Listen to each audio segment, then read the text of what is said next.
Hi, it's Jacob here and welcome to another iOS quick tip. Today I'm going to teach you how you can scan objects in 3D using an app called Clone on your iPad. Here's how it works. Okay, first of all we're going to open up the Clone app, and as soon as you do you're going to press the plus button in the bottom corner to create a new scan. Now at this point you'll notice there are two different ways of doing scanning. I've made a video about the first method, using a printed out mat, in the past, and that will scan objects for free. But there's another version now which lets you scan using just the camera. This requires an in-app purchase to get credits, so watch this video and you can decide which method works best for you. I'm going to go ahead and do it without the mat, because I want to use just the camera because it's far more convenient and it lets me scan objects that are bigger than a printed out mat would allow, should I wish.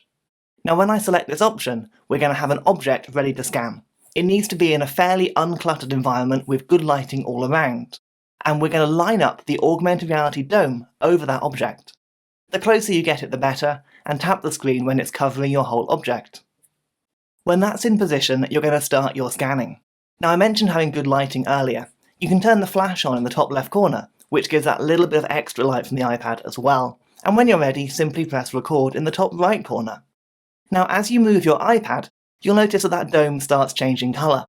As the blue segments disappear, they are areas that have been scanned already, and the trick is to walk around the object, tilting your iPad so that every segment gets a scan. You don't need to worry about which order you do the scanning in, or which sections you do first or later. As long as it all gets done, it will be great, and that yellow segment shows you the bit you're currently scanning. You haven't got to press any buttons or tap anything, just simply move the iPad around, and Clone will do all the hard work for you. This will ensure that every angle of your object is covered, all the sides and the top as well. While I'm doing this, I'll mention that I've found Clone works best on objects that have got lots of texture. So perhaps a water bottle might not work so well because it's quite reflective and quite flat, whereas something like this Lego model with lots of studs and details does create quite a nice scan at the end. Now when you've finished, it will ask you if you want to add any additional photographs, and I would strongly recommend doing this. It will let you take up to 10 pictures, and you can get them of the underneath of your object should you wish. For me though, I try and treat these extra pictures as a chance to get a really nice finish on your model.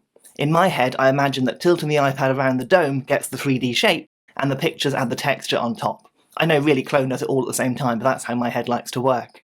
So I'm going to line up some photographs of the front, the sides, the top, the back, and diagonally looking at it as well. And when I've taken all of those pictures, that's it, the hard work is done. Now we need to sit back and wait for Clone to process my 3D model. This doesn't take long at all, but what's happening in the background is that all of your scanned data is being uploaded to Clone's server. They're then taking that and making the 3D model out of it, and then it's being downloaded back onto your iPad. When it's done, just like this, you can then open it up and you can explore that model in all its detail. Now the model you get will depend on the quality of the scan, the lighting and the object itself, so your results may vary, but I'm actually quite happy with this for a complex model. We've got lots of different options here, and the button on the top right hand side will let you go in and edit that scan slightly. This means that you can reshape slight bits, you can change the colour and the brightness, but I like turning on the sharpness. I think for a model like this out of Lego, where there's lots of angular parts, having that sharpness does make a difference.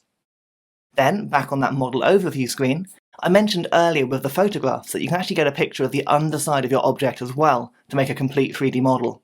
Here I don't have a bottom layer at all, so if I tilt it up, you can see inside the shape. I don't mind this too much because the purpose I'm going to use it for doesn't really require that element. When I press this button, I can view my model in augmented reality. That means I can place it on the table next to my original Lego model, and you'll see side by side that the quality of that scan is really quite high. Of course, I haven't got to just use this in the Clone app. If I come out of this screen and then press export, there's a variety of different ways you can share it, from an animated GIF to a movie, or as the 3D file itself. I'm going to choose the USDZ format. That's a common way of sharing augmented reality models, and then I'm going to save that into my Files app. If I jump out of Clone now and go into Files, I can open up that model, I can preview in AR, I can view the model itself, and I can then take this model into whatever app I like. Then I can create my own augmented reality experiences or 3D modelling using objects I've captured in the real world. Clone is a great little app, and I really would encourage you to give it a go and see what scans you can create, either with a mat or without. And if you want some more iOS quick tips, jump on my channel down below, there are hundreds more waiting for you there. I'll see you next time.